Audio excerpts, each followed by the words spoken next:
Gypsy acts like it's hot. It's only 94 degrees. Hello everybody, Bekka here.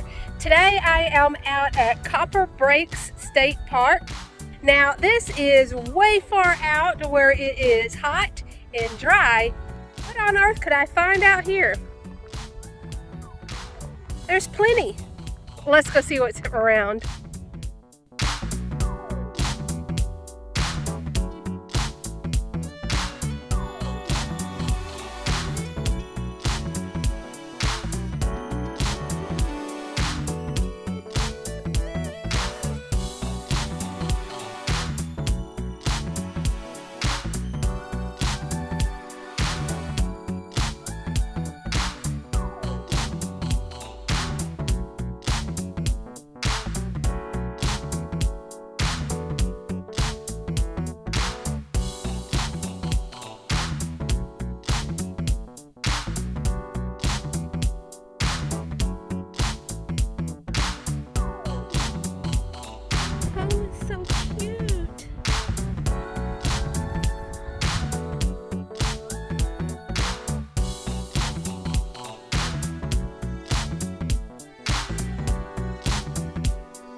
I guess it's a front. Well, it would have to be a front.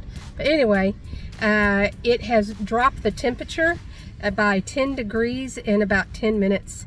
So that's definitely a win. So it's only 85 degrees at the moment. Yes. So as you can see, there is plenty of abundance even here in the mountains of the rolling plains. I will talk with you again soon, and until then, get healthy, be happy, and herbal on. Is that a UFO? Nope.